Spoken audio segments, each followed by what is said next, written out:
Okay, so in this video, we are gonna talk about how do we handle the nonce. And well, for the none, sometimes, well, if you have a ugly data set with a lot of missing values, you load the data and you will see a lot of the nonce. And the none, a none, is short for not a number. So usually that column is just empty. Excuse me. And well, we are going to use a new data set, and that is a Titanic data set. And well, the historical story of the Titanic is, well, it started from this area and it visited three different cities and then pick the passengers and then go all the way from the Great Britain to New York, and then it disappears here, and it was a tragedy. uh, and then if we want to if we have the data set, and we can definitely use the data set to help us to predict, well, which person is likely to die in that tragedy. Okay, so we have this data set, and as you can see, this data set is a little bit hard.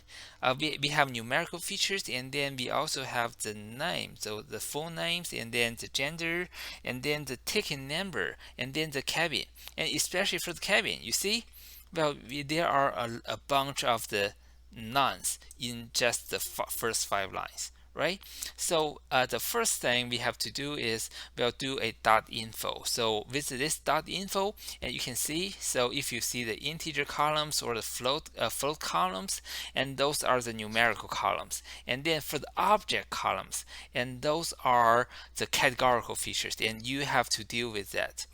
Okay, so the first thing I want to do is, well, you can do a is now, and by doing a is now, and then you will have a matrix of true and false. And well, I want to further do a heat map and visualize the true and false. And then for the truth, they are the missing data, or they are the nonce.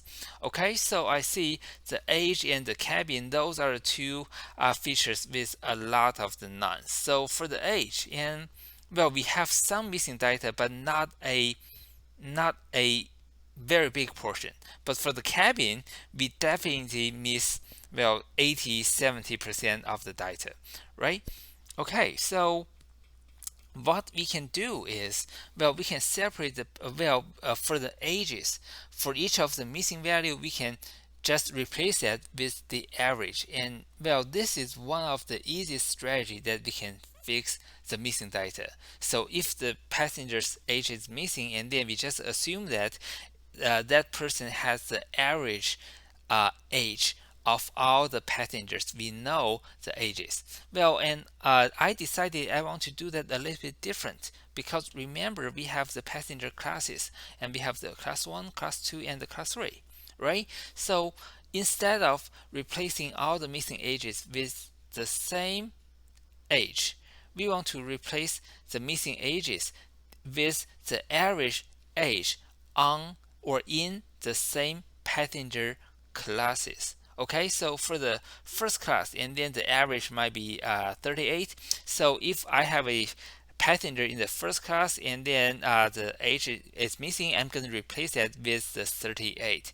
And then for the second class, and it is 28 or 29. And then for the third class, that is 24. So that makes sense to me, because if someone from the Great Britain was was able to afford the first class ticket, I would suspect this person is rich, and then, well, it's likely to be a little bit older too. And then for the third class, well, they are more likely to be the less wealthy people, right? Okay, so I created a function. So for a function, and well, if the current cell has the age to be a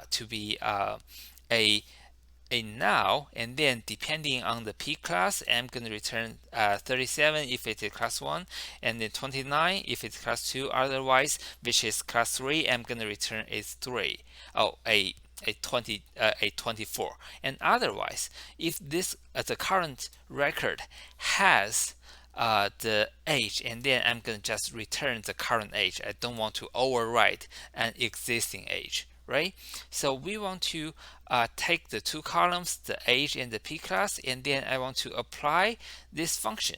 And after applying this function, I have a new set of the ages without the missing ages field, right? So I want to do a replace. So I'm replacing the age column with the new age column after I have filled in the missing ages. And after that, if I want to do a heat graph again, and you can see for the age column, we have that all fixed. And the next part, and how do we fix the cabin? Well, I have two arguments that I would like to drop that. So number one, I don't think cabin is a super important feature. I can't say cabin is not important at all. Well, if you are at a specific place, and you may, if your cabin is at a specific place, and you may have a better chance to survive. But I would say cabin doesn't seem to me like a super important feature. And number two, there are just so many missing data in the cabin column. So I would say let's just throw that away. Okay, so the two major columns with a lot of the missing values, the age, we have filled in the data, and then for the cabin, we decided we want to throw that away. And to be safe, let's just create a mask of the is now, and then we do a df train, and then we apply this mask to the dataset, and then we find on the embarked column there are two missing values. So there are just two values, and probably I don't want to spend the time to fix it, and I'm gonna just throw those two away. So for now, we do have a, a good dataset. It's not quite ready yet, but we have already handled the missing values, right? So the next thing we will have to do is for the names and for the gender, and then for the ticket, and then we have to do a little bit more data massaging before we can send that into a machine learning model. Okay, we are going to continue this in the next video.